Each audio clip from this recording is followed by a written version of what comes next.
Hello. आप सभी सत्संगी कैसे हैं? मौज में हैं? सदैव अपनी उन्नति की तरफ ध्यान दीजिएगा। और जीवन का पल इतना कीमती है कि जो जाता है फिर वापस नहीं आता। ज़िंदगी में दादा ने ये बात हम सबको सिखाई कि जो चीज़ जाती है समय अनुसार फिर वो आती नहीं है कभी भी, तो उसकी कीमत है। जो जाए और फिर वापस ना आए तो उसकी कीमत है। जैसे हमारा समय चला जाता है तो वापस नहीं आता हमारे पास वही समय। अपॉर्चुनिटी है, मौके होते हैं गुरु से मिलने को और बहुत सारी बातें होती हैं, तो हमारे को वापस एक बार मिल जाता है मौका, तो मौका को अवेल करना चाहिए, अपनी उसमें उन्नति लगानी चाहिए। तो गुरु एक बार मिलेगा, फिर दोबारा तुम आनाकानी करेगा तो फिर दोबारा नहीं मिलेगा। ऐसे ये जीवन लाइफ हमको मिली है, इतनी कीमत है इसकी, ये ज़िंदगी दोबारा नहीं मिलेगी। खास करके मनुष्य चोला, ऐसे तो आएंगे जाएंगे बहुत संसार में, इसकी कोई बात नहीं होती। और कर्म और धर्म की तरफ कोई ध्यान न दीजिए, बस अपनी आत्मा का निश्चय करिए और समय अनुसार जितना आपको मिले। सांसें जैसे एक बार सांस जाती है तो दोबारा फिर वापस नहीं आती, तो इन सब की कीमत करके राम सिमरन में अपने आप को लगाना चाहिए।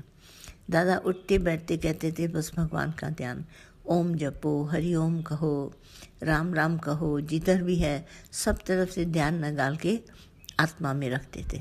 ऐसे ही देखो भगवान श्री कृष्ण ने अर्जुन को बोला कि सबसे मन हटाकर, मन का विचार, सारा दिन हमारे विचार चलते हैं, कभी इसमें कभी उसमें कभी उसमें, तो इन सभी विचारों को अपने में समाने के लिए क्या बोला भगवान श्री कृष्ण ने?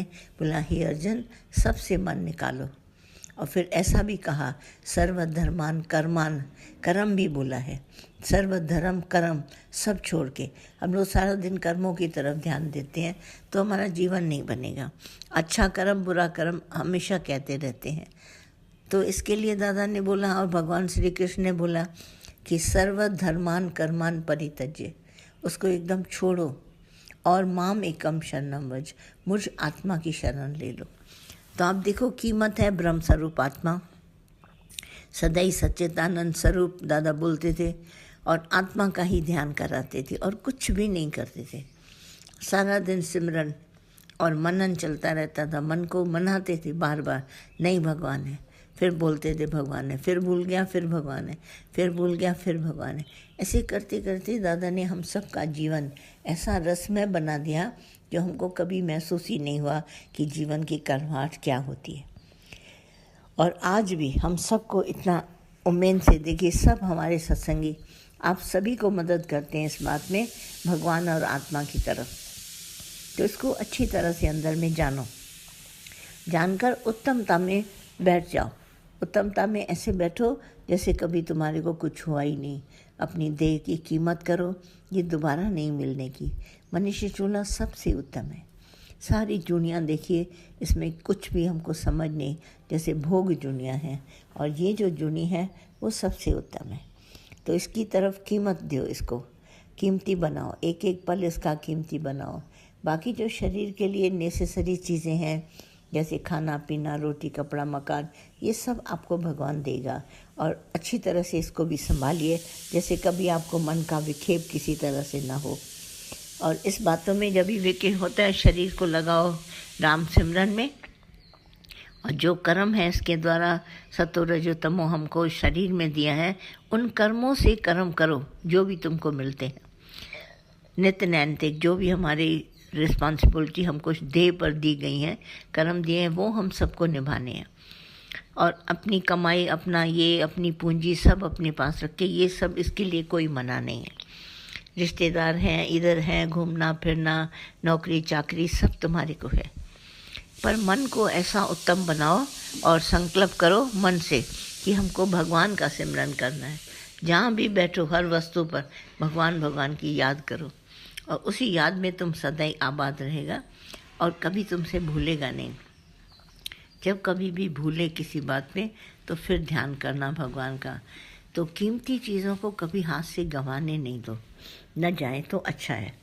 बाकी अगर हम ध्यान देते हैं, ध्यान हमारे जीवन में कीमती है, अगर हम ध्यान देते हैं और बातों की तरफ इसके अलावा, तो वो बातें भले ध्यान से आपको प्राप्त तो हो ही जाएंगी, मिल तो जाएंगी, पर आप देखेंगे सर्टेन एज के बाद आपके पास वो काम की नहीं रहती। काम सिर्फ हरि नाम आता है। हम बैठ के देखते हैं दुनिया में भी क्या कीमती है, तो कीमती चीज़ को अगर बचपन से बटोरो तो वो कीमती चीज़ हम सबको बड़ी काम की आती है। तो कोशिश करके आप देखो क्या कीमत है दुनिया में। जगत में देखो वस्तुएं आती हैं फिर दोबारा मिल जाएंगी, हर चीज़ दोबारा मिलेगी, सेकंड टाइम आप ले सकते हैं, पर ये नहीं ले सकते। तो इसके लिए हमारे को बार बार कीमत चुकानी पड़ती है। हरि सिमरन इतना करते रहें करते रहें करते रहें, जैसे हमारी आप जैसे होता है मोक्ष पद के लिए ये बहुत ज़रूरी है। कुदरती तुम्हारे अंदर से ये निकलेगा नाम सिमरन। तो इस नाम सिमरन को सदाई अपने जीवन में लाने की कोशिश करो, और जैसे जैसे ये सिमरन आपका बढ़ता जाएगा, जैसे भजन भी हम लोग गाते हैं, जिसके हृदय में प्रभु सिमरन होगा उसका सफल जीवन बनेगा। जीवन की सफलता किस में है? आप अंदर में सोचेंगे इस जीवन में हम सफल हो गई, कोई वस्तु और धन दौलत और रिश्तेदार, ये सब नहीं। सफलता है मुझे भगवान मिले तो मैं सफल हो गया। नाम सिमरन हमारे साथ रहे। भगवान का मिलना माना यही है, प्रभु का मिलना, जो संसार हमारे भीतर नहीं हो। जैसे हम लोग कहते हैं नाव पानी में सदाई हो, पर नाव में पानी अंदर ना आए, उसको डुबा देगा। संसार हमारे लिए बाहर की तरफ है और उसको सदाई रखते हैं हृदय में राम, और हाथों से ये काम संसार के होते रहेंगे, पर हृदय में सदाई नाम सिमरन रहे।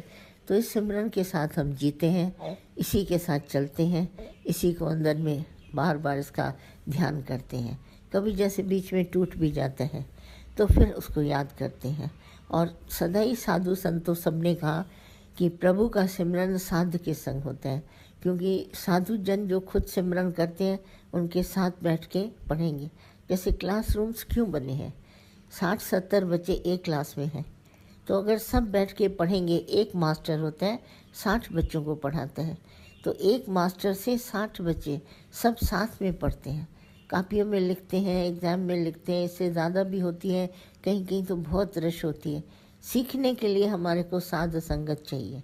एक ही क्लास के बच्चे एक क्लास में बैठेंगे और एक मास्टर पढ़ाएगा तो उनकी उन्नति होगी।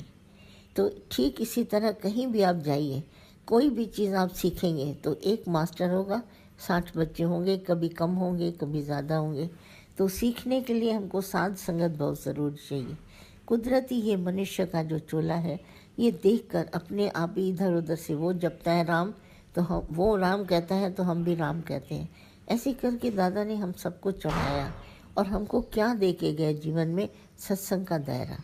और इस सत्संग के दायरे में जिसने शुरू किया सिमरन, उसका आज दिन तक सिमरन चलता ही रहता है। उसको सत्संग के सिवाय धीरे धीरे करके ये ऐसा राम रतन धन है भगवान का कि आप जपते रहो जपते रहो जपते रहो, आपके अंदर में शौक बढ़ता जाएगा।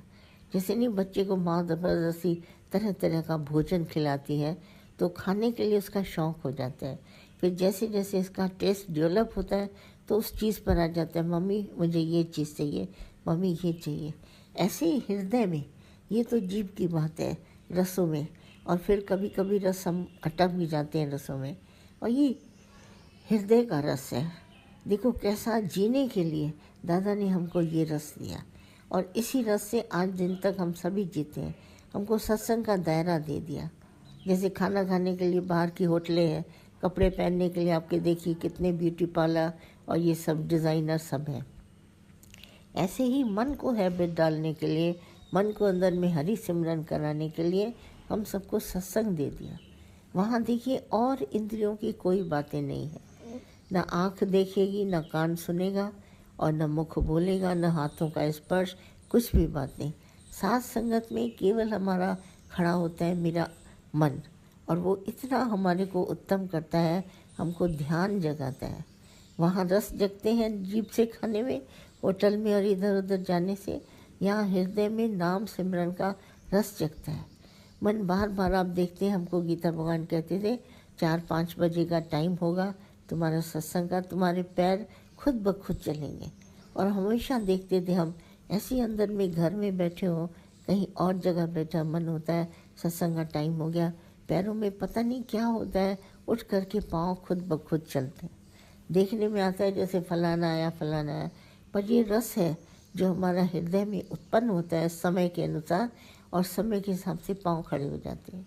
सवेरे होता है समय, नहा धो के एकदम फ्री हो जाते हैं, उठ करके कहते हैं नहीं सत्संग का टाइम हो गया, दौड़ जाते हैं। तो कितने लोग हमसे पूछते थे आपके सत्संग में दौड़ते क्यों हैं? मैंने कहा ये रस आया है इनको हृदय में रस पैदा हुआ है, ये जीभ का रस नहीं है। दुनिया में मैं देखती हूँ जीभ के रस के लिए सब जगह, कहीं चाट वाला, कहीं होटल, कहीं चाय समोसा, ये सब भागते हैं।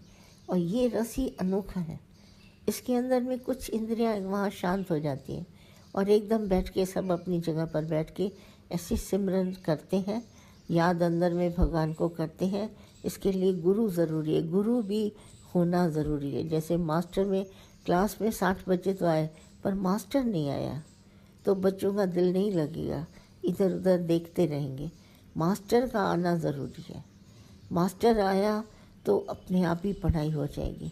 कितने मास्टर्स लागर्स होते हैं बच्चों के लिए, आते नहीं है क्लास में, और जहाँ मास्टर जो आता है रेगुलर बनता है उसके स्टूडेंट्स भी सब अंदर में चाह में, चाहे आप कितनी देर भी, ज़्यादा बोलता था 15 मिनट भी आओ ज़रूर, 20 मिनट भी आओ ज़रूर, नियम को पालो। तो नियम पालते पालते हम देखिए कहाँ से कहाँ भगवान पहुँचा देता है कि अब गुरु की याद भूलती नहीं। रात सांझ सवेरे जहाँ जहाँ देखो तो भगवान है। जैसे भजन भी हम लोग गाते हैं ना, गीता भगवान को ये भजन बहुत अच्छा लगता था कि हमारे हृदय में जैसे परमात्मा का नाम आए, एक घड़ी भी मैं भूल न पाऊँ उसको, कभी भी मेरे से भूला न जाए। तेरे नाम की लौ ऐसी लगी, हमको लौ लगानी है, कुछ ऐसे लगे जैसे तुम्हारे को भगवान भूल न पाए। तेरे नाम की लौ कुछ ऐसी लगी, पल भर भी तुझे बिसरा न सकूं। इतना पसंद करते थे ये भजन। और दूसरा, मनमोहन मन में हो तुम्हें, दादा इतनी मज़े से कहते थे, मानो न मानो हो तुम्हें भगवान, भगवान मानो न मानो। जब मैं बोलती थी दादा मानो न मानो हो तुम्हें, तो बिल्कुल सच बोलते थे। कहते कोई दुनिया माने न माने पर सबके हृदय में भगवान है ही है। कैसे राम रतन धन से हमारी प्रीत अंदर में जगा दी। जड़ वस्तुओं से प्रीत हट करके हमारी प्रीत लगी चेतन सत्ता से, जो चेतन सत्ता ऑल परवेडिंग, दादा शब्द बोलते थे, ऑल परवेडिंग, व्यापक है, सब जगह है, ऐसी कोई जगह खाली नहीं जहाँ वो न हो। तो इतना ध्यान हम सबको रखा के गए। बोला उठते बैठते गुरु नानक साहब की बात बताते, उठत बैठत सोवत जागर, ये मन तुझे ध्याए। तुम्हारे कोई ध्यान करता है, तुम्हारे में ही रहता है, तुम्हारे में ही अमर तत्व इसको मिलता है। हमेशा याद सिमरन वहीं का वहीं, कभी भूले नहीं। तो ऐसी हमारे को लौ लगा के गई। मैं तो इस बात से बड़ी प्रभावित होती हूँ, श्री सदा दादा ने सत्संग दिया। 2 जने होते थे सत्संग में, तो भी मैं रुकी दादी के साथ जाती थी, बगीचे में हम दोनों बैठ के, कोई घर नहीं मिलता था, वो भी अपने घर से आती थी, मैं भी अपने घर से आती थी, और दादा की डायरी लेके आती थी, उसमें वाणी होती थी। हम लोग बगीचे में बैठ के एक बेंच पर, वो पढ़ती जाती थी सिंधी में, मैं सुनती जाती थी। हमारा ये सत्संग हो गया। हमने कभी सत्संग को निगलेक्ट नहीं किया, अंदर से लापरवाही से छोड़ा नहीं, और सदा ही करते रहे, भले कोई घर न मिले, पर बगीचे में बैठ के दादा की डायरी को लेकर सिमरन। फिर कोई ना कोई आ जाता था उधर सुनने के लिए, वरना हम और रुकी दादी सदा ही साथ में होते थे। गोपी हमारे साथ होती थी, कभी कभी सवेरे आती थी, मैं कहती थी गोपी पढ़ के सुनाओ। मेरी माँ को भी सुनाती थी, मुझे भी सुनाती थी। उन दिनों सारी भाषा हमारे पास सिंधी में होती थी दादा की। तो सिमरन हमारे कान से अंदर जा जा के मन को जगाता है। जैसे नहीं, आप कभी देखो अंगीठी जलती है ना, तो ऊपर तो कोयले और सब होते हैं, उसमें एक छोटी सी एक खिड़की कटी होती है अंगीठी में, वहाँ से वो लोग हवा करते हैं, और हवा करते करते ऊपर से अंगीठी जल जाती है।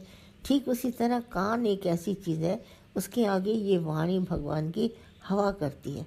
हवा करते करते हमारे अंदर भगवान का सिमरन की आग जलती है। ये कान ऐसे यहाँ पर हवा हवा करो तो तुम्हारे अंदर सिमरन जगेगा। अगर इसमें कान पे नहीं करते हैं कुछ भी तो सिमरन नहीं जगता। अब देखिए, माँ लोरी सुनाती है तो बच्चे को सुलाना है तो उसके लिए इतना मधुर स्वर उसको देती है, वो बच्चा सो जाता है सुन सुन के। क्या इसमें ताकत है जो हर बच्चा लोरी सुनकर माँ से भगवान का नाम लेती है, भजन गाती है। ऐसे ही भजन गाएगी कोई भी, वो सो जाते हैं। ये आवाज़ देखो क्या जगाता है उसके। इसी तरह हमारे पास ये आवाज़ है, वो क्या जगाता है हमारे अंदर। ज्ञान की अग्नि जलती रहती है, जैसे अंगीठी जलती है। मैं कहीं भी अंगीठी जलती हुई देखती हूँ। कोई टेबल फैन का छोटा सा फैन रख देता है, कोई पंखे से लगाता है, अंगीठी भर भर करके जल जाती। मैंने कहा यही मेथड है, हमारा कान है ना, इससे शब्द की हवा अंदर जाती है और सार हमारे को ज्ञान का मिलता है। और उस ज्ञान से हमारा जीवन ऐसा बन जाता है, हम देखते ही रह जाते हैं ये चेंज हमारे में कैसे आई। दुनिया के सब सबक सीखने पड़ते हैं कापी और पेंसिल लेकर। और दादा ने ये क्या बोला, कैच करो। दादा का ये शब्द कैच मुझे बहुत अच्छा लगता है कि हमारी वाणी को कैच करो। तो शब्द तो दादा बोलते हैं ज्ञान का इतना, गीता भगवान बोलते हैं, माता बोलते हैं, सभी बोलते हैं, पर कहते हैं कैच करो मैं क्या बोल रहा हूँ। मैं तुम्हारे अंदर तुम्हारे मन की आत्मा को जगाना चाहता हूँ, ज्योत स्वरूप तुम्हें बनाना चाहता हूँ। तुम्हें अमृत तुल्य वाणी दे रहा हूँ। अमृत तुल्य वाणी में जिसमें अहंकार नहीं है, निष्काम वाणी अमृत तुल्य वाणी है। वो वाणी हमारे को देकर देखिए हमारे हृदय में भगवान का सिमरन ऐसा जगा के गया। भूले भटके नहीं, पर सदा ही वो सिमरन रहता ही रहता है हृदय में हमारे पास सिमरन। बाकी हमारे के दिल से तो कोई बात ऐसी नहीं है सिवाय सिमरन के। दिल से सिमरन होता है, बाकी हाथ पाँव आँखें नाकें सब हमारी चलती रहती हैं। इसमें हमारे को कुछ भी नहीं करना पड़ता है। तो ये सभी ध्यान दीजिए, क्यों इतना सत्संग ज़रूरी है, क्यों मास्टर ज़रूरी है, क्यों हम सबको डेली चाहिए ये हृदय में आग लगाने के लिए। भजन तो बहुत सब गाते हैं, कोई ऐसी आग लगाए मेरा तन मन जीवन सुलग उठे, सभी गाते हैं भजन, पर ये आग गुरु लगाने वाला है। अहीं अंदर में चिंगारी कैसे लगा के गया और सारी उम्र स्वयं भगवान के सिमरन के, और कुछ नहीं रहता। बाकी हृदय अपना काम करता है, हाथ पांव अपने काम करते हैं, उनको किसी के लिए मना नहीं है कि ये न करो वो न करो। सिमरन की बहुत बड़ी महिमा है। अंदर में याद उठते बैठते सोते जागते भगवान का सिमरन करो, आपको बहुत ही अच्छा लगेगा और इस बात का शुक्राना मानेंगे कि भगवान ने क्या नहीं हम सबको दिया है। तो ये वाणी की कीमत है ना। और मौज में चलते रहो, ये कभी भुलाना नहीं अपने भीतर से। ओम।